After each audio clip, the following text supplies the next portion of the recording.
우리가 지난주에 함께 나눴던 말씀은 이어주는 신앙이었습니다. 여러분, 잘 이어주는 것, 이것만큼 또 중요한 것은 뭐냐면 잘 이어서 받는 겁니다. 이어주는 것은 한 방향으로 볼 수 있습니다. 우리가 부모로서 또한 믿음의 선배로서 후진들과 자녀들에게 신앙을 이어주는 것, 이것은 한 방향으로 흘러가겠죠. 그렇지만 잘 이어받는 것은 양방향이라고 생각합니다.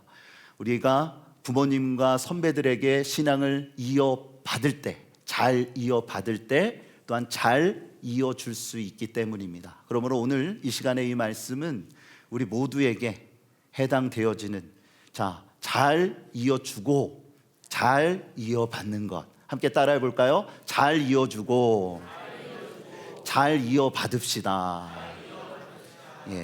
이 신앙에 대한 말씀을 함께 나누겠습니다. 제가 학창 시절 때 레크레이션이 굉장히 유행을 했었는데, 이때 재밌는 게임 중에 하나가 빨대로 과자 옮기기 게임이었습니다. 한 사람의 여러 팀 중에서 팀원들을 뽑아서, 예를 들어서 5명이 한다 그러면 5명에게 빨대를 하나씩 나눠주고 입으로 옹 하고 물어야 됩니다. 그리고 지금도 지금 팔리고 있는 과자 중에 하나가 양파링이에요. 이렇게 링으로 되어져 있는, 양파링 모르시는 분은 없으시죠? 제가 광고하는 거 아닙니다. 이 양파링을 갖다가 빨대로 옮기는 거예요. 그래서 적게는 3개, 많게는 10개 정도를 갖다가 누가 빨리 옮기나 해서 팀별로 경쟁을 했던 이러한 기억이 있습니다. 이 양파링을 옮기는 이 과자 옮기기 게임은요, 고도의 집중력이 필요합니다. 그리고 입 근육을 잘 풀어야 돼요. 잘못하면 입이 돌아가는 수가 있습니다. 이게 이렇게 저기가 돼서 굳어질 수도 있어요. 그래서 이 빨대를 물고 과자를 전달하는데, 중요한 건 뭐냐면 이어주는 사람도 중요하지만 그것을 이어받는 사람, 그 다음 주자가 굉장히 중요합니다. 제 경험상 반드시 빨대를 입에 물고 그 과자 사이에 빨대를 집어넣은 다음에 빨대를 좀 이렇게 들어줘야 돼요. 그렇지 않으면 밑으로 흐르기 때문이죠. 그런데요, 이게 생각만큼 쉽지가 않습니다. 이어받는 사람이 굉장히 중요한 역할인데, 사실 이 게임의 묘미는 뭘까요? 잘하면 별로 재미가 없어요. 실수하는 걸 봐야 됩니다. 그럴 때 아이고 너무 재밌다 하면서 배꼽을 잡게 되겠죠. 해보면 생각만큼 쉽지 않습니다. 경우와 상황은 많이 다르지만 원리는 비슷한 것 같습니다. 여호수아는 백성들에게 뭐라고 말하죠? 나와 내 집은 오직 여호와만 섬기겠노라, 이렇게 이야기를 합니다. 이제 다음 차례가 됐죠. 이어받는 사람들, 이 백성들의 순서가 된 것입니다. 그들도 분명한 결단이 필요했습니다. 즉, 이어받는 신앙으로 하나님 앞에 서야 했다라는 것입니다. 그렇다면 오늘 본문에서 주시는 메시지는 무엇일까요? 첫 번째는 이것입니다. 모든 상황에서 하나님만 예배하겠습니다 입니다. 우리 함께 따라합니다. 모든 상황에서 하나님만 예배하겠습니다. 모든 상황에서 하나님만을 예배하겠다라는 이어받는 신앙의 후손들의 고백입니다. 이스라엘 백성들은 40년간 애굽에서 가나안까지 이동해 오면서 여러 나라와 민족들을 보았습니다.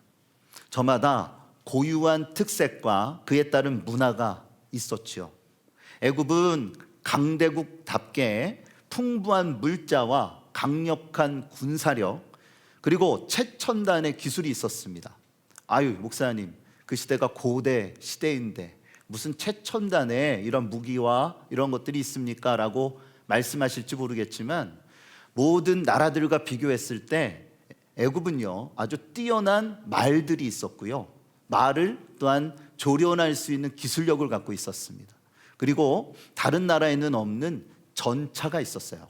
그래서 여러분 영화나 여러 기록들을 보셨을 거예요. 바퀴 2개짜리의 전차, 그러니까 말에 이렇게 연결을 해서 타고 다니면서 이게 이제 싸우게 되는데, 지금으로 비교하면 여러분 탱크 있죠? 탱크와 같은 그러한 엄청난 파괴력과 또한 속도를 갖고 있었던 이러한 나라가 애굽이었습니다. 강력한 힘이 있었다라는 거죠. 또 요단 동편에 있는 민족들, 뭐 에돔과 모압과 이러한 나라들, 또 가나안 7 족속들도 각자만의 특화된 기술과 자원 그리고 힘을 보유하고 있었습니다. 그러면서 아주 특징적인 게 뭐냐면 그들만의 신들이 존재했다라는 겁니다. 그들이 섬기는 신들.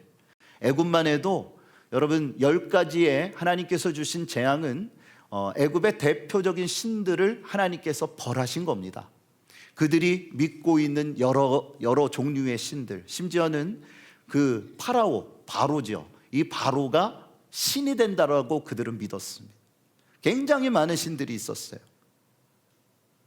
또한 그 외에 다른 민족들 또한 자신 나름대로의 가나안에 보면 바알신, 그 다음에 아세라 목상과 또 몰렉과 같은 이러한 신들이 있었다라는 것입니다.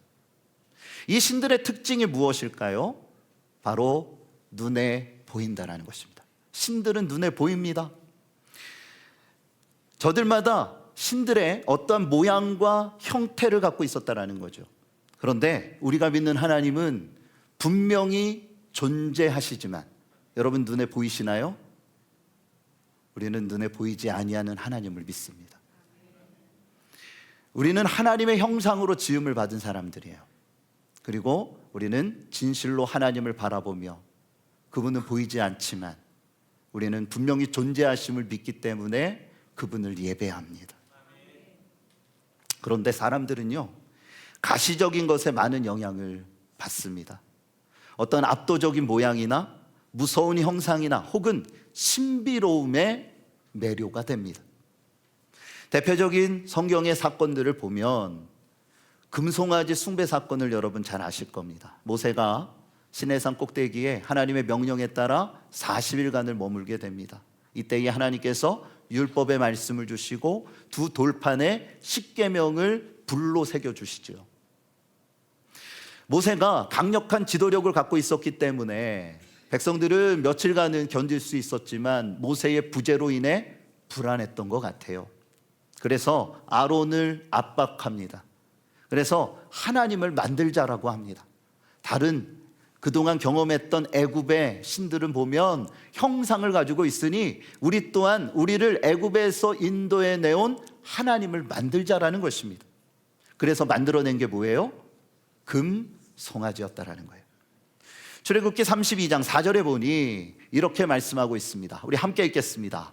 아론이 그들의 손에서 금 고리를 받아 부어서 조각칼로 새겨 송아지 형상을 만드니 그들이 말하되 이스라엘아, 이는 너희를 애굽 땅에서 인도해낸 너희의 신이로다 하는지라. 아멘. 왜 그들이 하나님을 소의 형상, 송아지의 형상으로 만들었을까요? 이는 애굽의 신 아피스를 모방했기 때문입니다. 이 아피스는요, 애굽의 멤피스라는 지역이 있는데 그곳에서 숭배받았던 성스러운 소를 말합니다. 그래서 이 멤피스 신은 송아지예요. 송아지의 형상을 그대로 갖고 있어요. 무엇을 이야기합니까? 성스러움, 거룩함, 이것을 그들이 머리에 떠올리면서 아피스라는 신을 떠올리게 됐다라는 거예요. 그리고 그들이 표현할 수 있는 방법, 그리고 가장 소중한 것들, 금을 모았고요. 그 금을 녹여서 송아지 형상으로 조각해 만들었다라는 거예요. 누구를 만든 겁니까? 하나님을 그렇게 만든 거예요. 여러분, 이것을 통해 알 수 있는 게 뭐예요? 인간은 자기의 필요에 따라 우상을 만들고요, 심리적인 안정을 위해서 신을 이용합니다. 신에게 찾아가고 신들을 향해서 경배하는 이유가 내가 복받기 위해서, 내 마음의 어떤 평안함과 안정감을 받기 위해서 찾아가고 그 신을 통해서 나름대로의 위로를 얻으려는 심리적인 마음이 작용한다는 거예요. 여호수아는 이러한 인간들의 악한 습성을 너무나 잘 알고 있었습니다. 광야의 40년을 보십시오. 저들이 하나님을 바라보며 하나님의 말씀에 따라 살아가는 훈련을 그렇게 받았잖아요. 일을 한 게 아니잖아요. 저들이 어떠한 노력을 한 것이 없습니다. 하나님이 새벽마다 만나를 내려주시고 또 이동하며 물이 없는 지역에서 물을 공급해 주셨어요. 심지어는 반석에서 물이 나왔어요. 썩은 물 가운데 있는 이러한 마실 수 없는 물을 단물로 바꿔주셨어요. 구름과 불기둥으로 저들의 인생을 이끌어 주셨어요. 그런데 저들이 어떻게 합니까? 틈만 나면 하나님을 배역합니다. 틈만 나면 하나님을 이용하려고 듭니다. 여호수아는 자신의 사명을 다하는 그 시점에서 저들을 향하여 다시 한번 다짐하고 다짐하게 하는 거예요. 백성들의 결단을 촉구했던 겁니다. 그러자 그들이 이렇게 대답을 합니다. 21절, 22절 우리 계속해서 다 같이 함께 읽겠습니다. 백성이 여호수아에게 말하되 아니니이다 우리가 여호와를 섬기겠나이다 하는지라 여호수아가 백성에게 이르되 너희가 여호와를 택하고 그를 섬기기라 하였으니 스스로 증인이 되었느니라 하니 그들이 이르되 우리가 증인이 되었나이다 하더라. 아멘. 뭐라고 대답합니까? 우리가 여호와를 섬기겠나이다. 섬긴다라는 것, 지난주에 뭐라고 말씀드렸어요? 하나님을 예배하는 것이다. 하나님을 섬긴다라는 건 하나님을 예배한다라는 것입니다. 백성들은 한 마음으로 어떠한 상황 속에 있든지 오직 하나님만 예배하겠습니다. 다시 한번 따라해 볼까요? 오직 하나님만 예배하겠습니다. 우리가 아까 우리 찬송했잖아요. 예수만 섬기는 우리 집. 예수님을 섬긴다라는 것은 예수님을 예배한다라는 뜻입니다. 하나님을 바라보며 하나님을 예배하는 것, 그 결단, 그 다짐이 우리 가운데 있어야 한다는 거예요. 여러분의 삶은, 여러분의 가정은 어떠하십니까? 세상에는요 수많은 종교와 우상들이 존재합니다. 일본이나 중국은 엄청난 이러한 신들, 또 샤머니즘, 심지어는 가정, 조상신까지 있잖아요. 그런데 우리나라는 없나요? 우리나라도 많아요. 엄청나게 많습니다. 여러분, 또한 어떤 사람은요 물질이 돈이 됩니다. 만몬신이 뭐예요? 돈이 신이 되는 거예요. 돈이 모든 것들을 다 할 수 있다. 돈이 최고야. 돈을 쫓아갑니다. 또 어떤 사람은 자연과 과학과 또한 어떠한 사람이 우상이 되기도 합니다. 여러분 기억하십시오. 하나님보다 더 사랑하는 것이 우상이에요. 어떠한 기준이 정해져 있는 게 아니에요. 하나님보다 더 사랑하는 것, 그것이 우상이다. 여러분의 마음에 무엇이 있습니까? 여러분의 마음이 무엇을 쫓고 있습니까? 여러분의 시각, 여러분의 생각이 무엇에 집중되어져 있습니까? 그게 우상의 요소라는 것입니다. 여러분의 마음의 중심에 오직 예수님이 계시기를 축복합니다.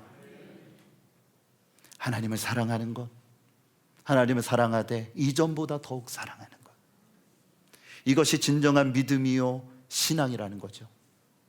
하나님은 보이지 아니하시지만 여러분 믿음의 눈을 들어서 우리가 그분을 바라보면 그분을 느낄 수가 있어요.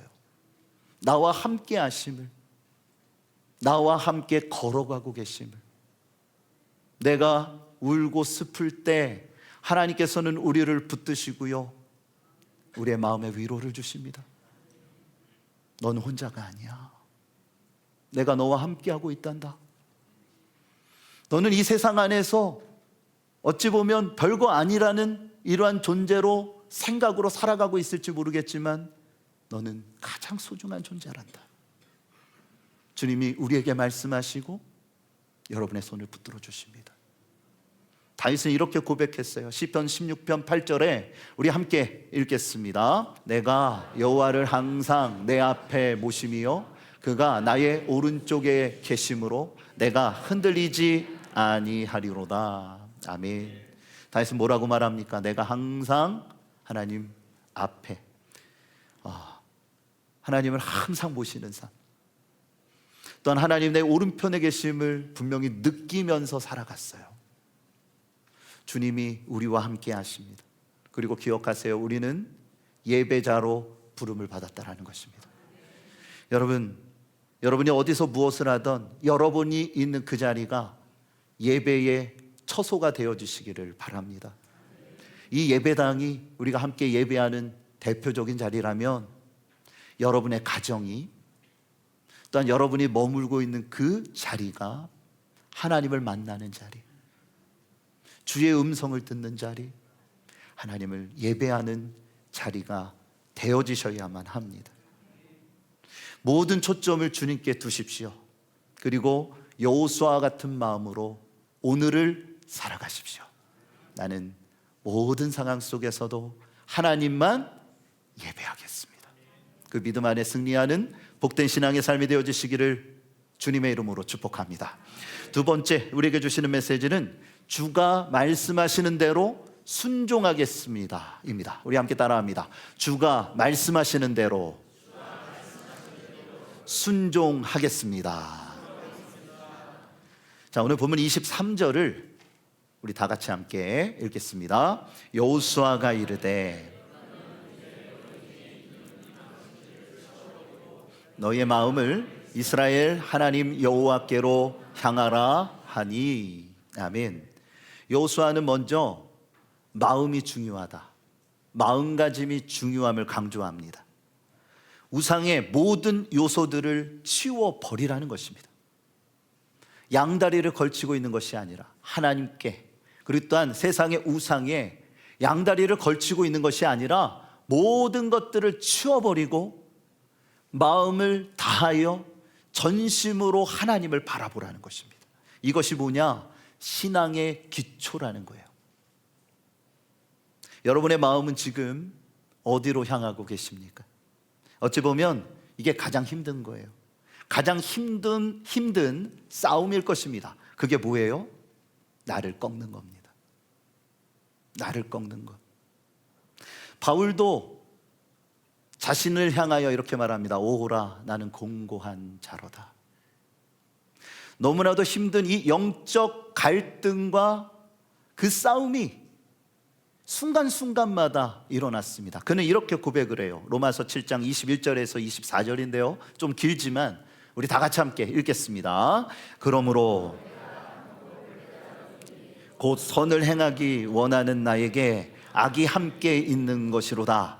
내 속사람으로는 하나님의 법을 즐거워하되 내 지체 속에서 한 다른 법이 내 마음의 법과 싸워 내 지체 속에 있는 죄의 법으로 나를 사로잡는 것을 보는도다. 오호라, 나는 곤고한 사람이로다. 이 사망의 몸에서 누가 나를 건져내랴. 아멘. 바울은 끊임없는 내적인 영적 싸움에 지쳐 있었습니다. 나의 속사람은 성령께서 주시는 마음과 생각을 품고 즐거워하지만 세상 풍파 가운데 느껴지는 여러 가지의 마음과 사탄이 주는 생각들이 끊임없이 부딪히는 거예요. 그 안에서 갈등하고 그 안에서 반복되어지는 내 모습을 바라볼 때마다 실망하는 것입니다. 아, 내가 또 무너졌구나. 내가 그렇게 결단하고 하나님 앞에서 그렇게 맹세했지만 나의 연약함이, 나의 부족함과 어리석음이 나를 또 무너뜨렸구나. 여러분, 우리 또한 마찬가지죠. 성령의 생각을 따라서 믿음 안에 살려고 하지만 사탄은요, 여러 가지의 상황과 요소에 작용합니다. 우리의 연약함을 붙들고 흔듭니다. 왜요? 그들은 우리에 대해서 너무 잘 알거든요. 우리의 부족함과 연약함과 약점을 알거든요. 그래서 그것을 공략합니다. 그것을 흔듭니다. 그래서 갈등하게 만드는 거예요. 이때에 이것을 기억하십시오. 나는 죽고 예수로 다시 산 사람이다. 나는 세상에 대하여 죽었다. 그렇지만 예수님이 나를 살리셨다. 함께 따라해 볼까요? 나는 죽고 예수로 다시 산 사람. 우리는 어떤 사람이에요? 나는 죽고 예수로 다시 산 사람. 이것이 뭡니까? 중생이에요. 중생. 구원받은 사람의 모습이라는 것입니다. 그런데 내가 아직 살아있다라면 나의 자아가 아직도 고개를 쳐들고 하나님을 향하여 반역하고 배교하게 만드는 이러한 모습이 있다면 여러분, 내 자신을 치고 또 쳐야 됩니다. 주님 앞에 고꾸라지고 또 고꾸라져야 합니다. 그럴 때에 내 안에 주님이 살아계셔서 나의 주인이 되어주시고 우리의 길을 선하고 거룩한 길로 인도하실 것입니다. 그런데 아직도 내가 살아서 주님의 거룩한 역사와 은혜와 말씀에 따른 순종의 삶을 살아가기보다 내가 기뻐하고 나에게 만족을 주는 것을 우리는 찾아 헤맬 때가 얼마나 많습니까? 여러분, 내가 죽고 예수로 다시 산 사람은요, 이러한 마음을 갖게 돼요. 오늘 본문 24절입니다. 우리 다 같이 함께 읽겠습니다. 백성이 여호수아에게 말하되 우리 하나님 여호와를 우리가 섬기고 그의 목소리를 우리가 청종하리이다 하는지라. 아멘. 그들이 뭐라고 말했어요? 우리가 하나님만 예배할 것이고요, 또 뭐라고 말합니까? 하나님의 목소리를 우리가 청종하리이다. 청종이라는 건 듣는 것만이 아닙니다. 종이라는 것, 순종을 의미하는 것입니다. 들어서 삶으로 순종하며 살아가겠습니다. 그 말씀대로 살아가겠습니다. 그 말씀에 따라 살아가는 것이 하나님의 백성이라는 것을 저들이 고백했다라는 것입니다. 함께 따라해 볼까요? 주가 말씀하시는 대로 순종하겠습니다. 내 생각과 내 말과 그 어떠한 사람의 말이 아니라 누구요? 주가 말씀하시는 대로 그 말씀에 내 자신을 꺾고 순종하겠습니다. 여러분, 내 자신을 꺾을 때 주의 세밀한 음성을 들을 수가 있습니다. 내 자신을 꺾을 때에 주의 음성이 비로소 들려지게 되는 거예요. 그리고 삶에서 온전한 순종의 삶을 살아갈 수 있게 된다는 거죠. 이것은 뭐냐? 믿음의 영역이에요. 또한 거룩한 신비라는 것입니다. 이것이 신앙의 삶이에요. 이것이 믿음의 삶을 살아가는 사람들의 모습이 되어져야 한다는 것입니다. 우리는 하루에도 수많은 스트레스를 받습니다. 한 주간 얼마나 힘드셨어요? 저는 여러분들이 어떻게 사셨는지는 모르지만 얼굴을 보면 아, 힘드셨구나. 이 자리에 나오기까지 얼마나 갈등하셨을까. 아, 제 착각이었나 봅니다. 많이 힘드셨을 거예요. 여러분, 이 수많은 스트레스가 쌓이고 힘들 때마다 믿음의 사람은 어떤 생각을 하냐면 기도해야지. 그렇죠? 기도해야지. 그런 생각을 갖지만 우리가 흥분하거나 지치거나 또한 낙심하게 됐을 때 그 마음을 다잡는다라는 거 결코 쉬운 일이 아닙니다. 너무 화가 나는데 그 마음을 어떻게 참 추스린다라는 거 기도할 생각조차 못하게 하는 그러한 상황이 올 때가 있어요. 이때마다 저는 이렇게 말씀드리고 싶어요. 큰 호흡을 하세요. 숨을 한번 크게 한번 쉬어보실까요? 시작. 그렇죠. 큰 호흡을 하세요. 요즘 여러 가지 호흡법이 있더라고요. 424 호흡법, 414 호흡법, 444 호흡법. 궁금하신 분들은 나중에 지금 하지 마시고 예배 끝나고 한번 검색해 보세요. 어떤 호흡법이든 좋아요. 크게 숨을 들여 마시고 내쉬세요. 몇 번을 하십시오. 그러면 우리 뇌가 안정감을 찾는데요. 그리고 나서 마음을 정돈하시고 기도하세요. 그러기 위해서는 제일 중요한 게 뭘까요? 멈추는 것입니다. 너무 바쁘고 힘들고 어렵고 수많은 스트레스와 중압감이 오지만 세상은 뭐라고 말하냐면 run, 달려야 돼. 그렇지만 성령께서 우리에게 주시는 음성은 뭐냐면 스톱. 아무리 급하고 힘들어도 멈춰야 돼. 그래야지 내 영이 살 수 있단다. 우리의 육신이 사는 방법은요, 영이 살을 때 살 수 있는 거예요. 내 영이 살기 위해서는요, 멈추셔야 합니다. 멈춰야 돼요. 그리고 심호흡을 하세요. 마음을 정돈하시고요, 하나님 앞에 엎드리세요. 그 자리가 어디든 그것은 중요한 것이 아닙니다. 주님과 함께 걸어가는 것, 주님 앞에 엎드릴 때 주의 음성을 들을 수가 있는 거예요. 주님의 음성이 들려질 때 순종할 수 있는 것입니다. 이 과정이 없는데 어떻게 주님의 말씀을 청종한다라고 말할 수 있겠습니까? 여러분, 멈추세요. 멈추고 주님의 음성에 귀를 기울이세요. 그리고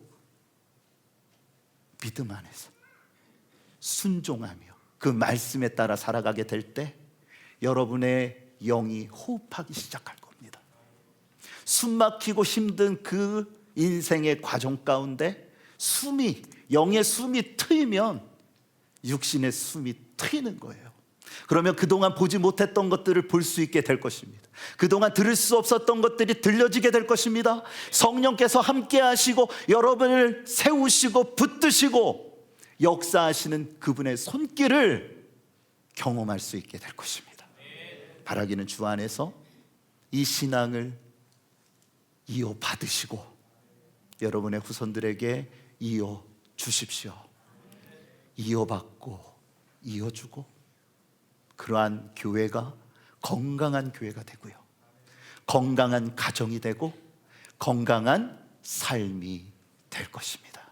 주 안에서 승리할 수 있는 복된 삶이 되어주시기를 우리 주 예수 그리스도의 이름으로 축복합니다.